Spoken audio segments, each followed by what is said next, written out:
অসভ্য এক বাঘকে রাজা বন্দি করে রাখলো, কেননা ওই বাঘ মানুষের অনেক ক্ষতি করে। যাই হোক, বাঘটাকে বন্দি করতে পারছি, এতে আমি অনেক আনন্দিত। কেননা সে আমার প্রজাদের অনেক ক্ষতি করে। আজকে থেকে সে বন্দি হয়ে থাকবে। এখন বুঝবে যে কি মজা বন্দি অবস্থায়, আর মানুষের কোনো ক্ষতি করতে পারবে না সে। বাঘ খাঁচার মধ্যে বন্দি রয়ে গেল।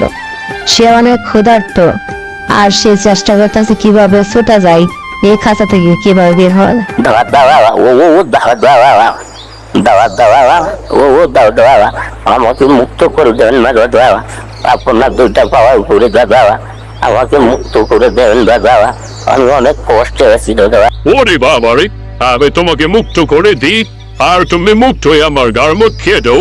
কত সোজা হিসাব, হ্যাঁ? এত বোকা ভেবেছো আমাকে? না, আমি তোমাকে মুক্ত করতে পারবো না, আমি চললাম।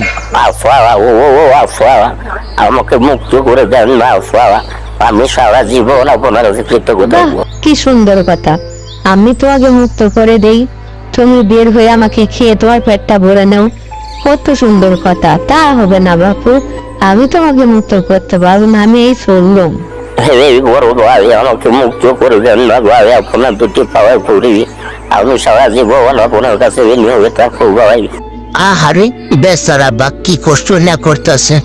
দাঁড়াও, আমি তোমাকে মুক্ত করে দিতেছি। এত কষ্ট তোমার, তুমি কোনো চিন্তা করো না, এই দিলাম মুক্ত করে।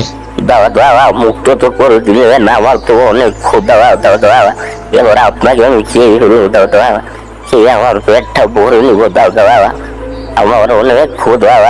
আমি তোমাকে মুক্ত করলাম, আর তুমি বললে যে আমাকে খেয়ে ফেলবে, এটা কোনো কথা? তবে আমার একটা শর্ত আছে, আমার 3 জন সাক্ষী আছে, তারা তো জীবনে তুমি আমাকে খেতে পারবে। চলো আমার সাথে। এই বড় উপকের এই গাছ দেখো, আমি এই বাঘটাকে মুক্ত করলাম, সে বললো সে নাকি আমাকে খেয়ে ফেলবে। তুমি বলো এটা কি ঠিক? আমাকে সে খেয়ে ফেলবে, এটা কি মেনে নেওয়া যায়? তুমি কি বলো বড় উপকারী গাছ? তুমি বলো তো তোমার মতামত। আমি মানুষকে ছায়া দিই, মানুষ সারাদিন কাজ করে আমার কাছে এসে বিশ্রাম নেয়, আর সেই মানুষই আবার আমাকে কেটে ফেলে, আমার ডালাগুলো কেটে ফেলে এবং গোড়া থেকে আমাকে একেবারে কেটে নিয়ে যায়। বাহ বাহ, শুনলে তো ভাই কি বলবো গাছ, এবার আমি তোমাকে খেয়ে ফেলবো, তুমি এবার আমার খাবারের জন্য প্রস্তুত হয়ে যাও। আরে আমার তো আরো 2 জন সাক্ষী আছে, দেখি তারা কি বলে, পরে তুমি কি হো। চলো আমার সাথে। দেখো ভাই মুরগি, আমি ওই বাঘটাকে খাঁচা থেকে বের করলাম, আর সে বললো সে নাকি আমাকে খেয়ে ফেলবে। এটা কি উপকার হলো না?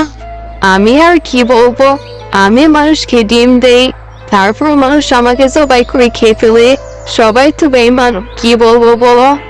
এখন বাঘ যা করবো এটা তার চেয়ে আমি বেশি কি বলবো? শুনলে তো দাদা, এবার আমি তোমাকে খেয়ে ফেলবো, তোমার দ্বিতীয় সাক্ষীও যে আমার পক্ষে রয়ে গেল। না না, তুমি আমাকে খেতে পারবা না। আমার 3য় সাক্ষী কি বলে আমি সেটা শুনিনি, পরে তুমি আমাকে খাবা। চলো আমার সাথে। শিয়াল ভাই শোনো, বাঘটাকে আমি খাঁচা থেকে বের করলাম, আর সেই নাকি আমাকে খেয়ে ফেলবে। এটা কি হলো?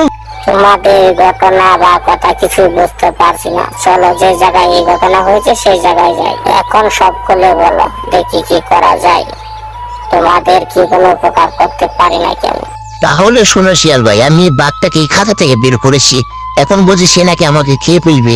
এটাকে মেনে নেওয়া যায়? তুমি কি বললে? তুমি খাঁচায় ছিলে, বাঘ বাইরে ছিলে, মানে বুঝলাম না তো। হ্যাঁ, কি বললে যে এই খাঁচার ভিতরে এই জমি ছিল, আর এই খাঁচা জমি বাইরে ছিল? আমি কিছু বুঝতে পারলাম না। আরে গাদার করে গাদার শিয়াল, এটা বলেছি, সে বলেছে আমি কাছাই ছিলাম, দেখ আমি দেখাচ্ছি তোকে, এখন দেখছোস আমি কাছাই ছিলাম আর ও বাইরে ছিল, এখন বুঝতে পারছিস?